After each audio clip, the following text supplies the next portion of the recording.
नहीं सर पूरी नहीं आएगी फ्रेम ना, क्यों नहीं कट इसमें खींचो ना। हाँ बस अभी ठीक है सर, अभी उचित है। यार कैप ठीक है? बिल्कुल सर, ठीक है सर। पहले तो आप करेंगे ना प्रश्न। जी सर। जी आज जो आपको पता है सलोनी में एक दर्दनाक घटनाक्रम रहा जिसमें एक नौजवान की मृत्यु हुई। उसके बाद सलोनी सब डिवीज़न में और किहार की तरफ मामला तनावपूर्ण कल रहा, जिसके बाद प्रशासन को 144 सेक्शन सीआरपीसी का लागू करना पड़ा सब डिवीज़न में सलोनी में, और पुलिस ने उसके बाद उसको लागू किया, इन्फोर्स किया यहाँ पे। इस स्थिति को बेहतर बनाने के लिए हमने लोगों से आग्रह किया कि स्थिति में हमें हमारी सहायता करें कि पीस बनी रहे, और साथ में अन्य कोई एलिमेंट्स ऐसे अगर जो यहाँ पे थे जिससे कुछ और स्थिति बिगड़ सकती थी, उसके लिए अधिक पुलिस बल और वरिष्ठ अधिकारियों की भी यहाँ पे तैनाती है वर्तमान में।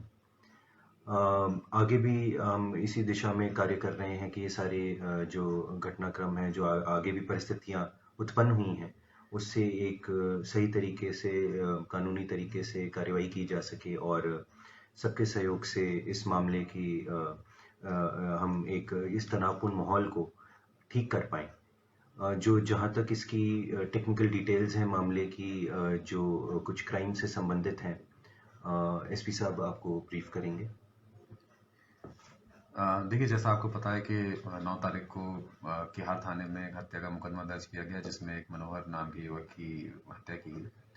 हत्या के तुरंत बाद मुकदमा दर्ज किया गया। मुकदमे के दर्ज करने के बाद एफएसएल की टीम ने विजिट किया, सारे साक्ष्य जुटाए गए और इस मामले में कुल अब तक 11 लोग पुलिस हिरासत में लिए जा चुके हैं। और कोशिश हमारी यही है कि सारे सबूत जुटा के सारी आरोपियों की गिरफ्तारी करके हम इसमें जल्दी से जल्दी एक प्रॉपर और पुख्ता चार्जशीट बना के कोर्ट में सबमिट करें। जैसे कि डीजी साहब ने कहा कि कल किहार और संगनी के इलाके में माहौल तनावपूर्ण था, और हमारी कोशिश यही रहेगी कि एडिक्वेट पुलिस डिप्लॉयमेंट करके हम स्थिति को जितना नॉर्मल कर पाएँ, जितनी जल्दी नॉर्मल कर पाएँ उतनी जल्दी नॉर्मल करें। साथ में मेरी और डीसी साहब की अपील ये रहेगी कि किसी भी अफवाहों में लोग ना पड़े और कोई किसी भी समुदाय को पैनिक करने की या डरने की आवश्यकता नहीं है।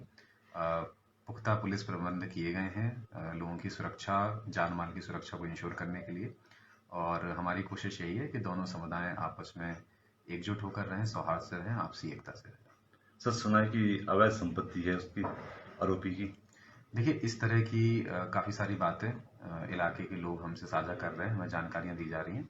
मैं आपको आश्वस्त करता हूँ कि इस तरह की जितनी भी जानकारी हमारे पास आ रहे हैं, हम सभी पहलुओं पर एक निष्पक्ष जांच करेंगे और जांच के आधार पर जो भी कार्रवाई बनती है वो की जाएगी। अभी तक कितने लोगों को अरेस्ट किया जा चुका है? देखिए, जैसा मैंने आपको बताया, अब तक हमने कुल 11 लोगों को पुलिस हिरासत में। आरोपी के पास लोगों ने आरोप लगाया कि संपत्ति से ज़्यादा अधिक उसके बैंक में करोड़ों रुपए है, तो उसमें क्या जांच कर रहे हैं, की जा रही है, क्या है? जब हमारे पास ये बात कल रखी गई है किहार में लोगों द्वारा, ये जो मामला है, हमने आपको मालूम है कि हमने इन लोगों से आग्रह किया है कि हमें इसके बारे में और अगर डिटेल्स दें, उस डिटेल्स पे कार्रवाई की जा सके। साथ में जहाँ तक संपत्ति की बात है, तो जो इनकम टैक्स विभाग है उनसे संपर्क करके इसके बारे में भी आगे कार्रवाई की जाएगी, जैसे हमें बैंक डिटेल्स वगैरह की कुछ जानकारी मिलती है, ताकि आगे तहकीकात की जा सके। लोगों का ये भी कहना है कि उसके पास अवैध कब्जा भी है, जबकि उसके पास अपनी जो है कुछ एक जमीन है, जबकि 100 बीघा के करीब उसने कब्जा किया हुआ है। तो इस पे क्या प्रशासन की क्या कार्रवाई है? जो लोग जिस मात्रा की बात कर रहे हैं, इतनी भूमि की बात, तो यहाँ पे जैसे आप जानते हैं अधिकतर वो भूमि वन भूमि है। जो हमारा विभाग है कंसर्न, उसको ऑलरेडी डायरेक्शंस दिए जा चुके हैं कि वो इसमें जो चाहे टेरिटोरियल एरिया पड़ता है, चाहे वाइल्ड लाइफ वाला एरिया पड़ता है, वो दोनों अधिकारी जहाँ से संबंधित हैं वो इसको देखेंगे। साथ में जहाँ पे इन्होंने अन्य भी अपने कुछ मकान या अन्य चीज़ें जहाँ बनाई हुई हैं, तो रेवेन्यू विभाग उसको देख रहे हैं। सर, जो उसका मकान का जो गम है, वो तो एक प्रतिबंधित है वन्य प्राणी का सेंचुरी एरिया सेंचुरी एरिया, तो उसमें उसने कैसे मकान बनाया और कैसे संपत्ति वो की है? कोई बात नहीं, जांच करी, जैसे मैंने आपको बताया, जांच करी जा रही है अधिकारियों द्वारा। वो विजिट करेंगे स्पॉट, उसको देखेंगे, अगर कुछ है जो नियम के अनुसार नहीं है, और उसके बाद वो कार्यवाही भी अमल में लाएंगे। सर लोगों से क्या अपील करेंगे आप? लोगों से यही अपील है, हमारा इलाका है, हमारे ही लोग हैं हम सब, हमें शांति प्रिय ढंग से रहना है। ऐसे नहीं होना चाहिए कि आगे आने वाले समय में किसी को कोई दिक्कत आए। जैसे इस समय में भी जब ये तनावपूर्ण माहौल कल चल रहा था, तो काफ़ी दिक्कतों का उस इलाके में लोगों को सामना करना पड़ा, चाहे स्कूली छात्र हैं, चाहे वहाँ के लोग हैं, महिलाएं हैं, अन्य व्यक्ति हैं। वो हमें अवॉइड करने की आवश्यकता है, ताकि लोगों की लाइफ नॉर्मल चले, और वही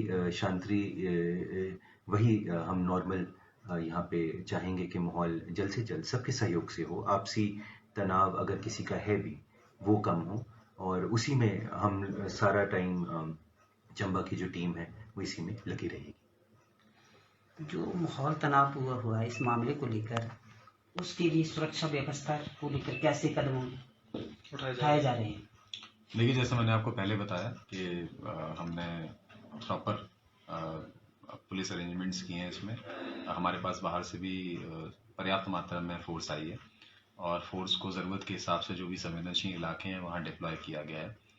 जगह जगह पर नाकाबंदी भी की गई है। जैसे डीसी साहब ने आपको पहले बताया कि सलोनी सब डिवीज़न में 144 धारा लगाई गई है, और पुलिस की पूरी कोशिश रहेगी उस धारा को हम लेटर स्पिरिट में उसको इम्प्लीमेंट करें, और कोशिश ये रहेगी कि लोगों में एक विश्वास का माहौल पैदा हो और लोग अपने आप को सुरक्षित महसूस करें, और पर्याप्त मात्रा में पुलिस बल यहाँ पर किहार के इलाके में तैनात रहेगा। सर स्कूल कब तक बंद रहेंगे? स्थिति के अनुसार फिलहाल कल तक, उसके बाद स्थिति अनुसार जैसे हमें इनपुट्स यहाँ से मिलते रहते हैं।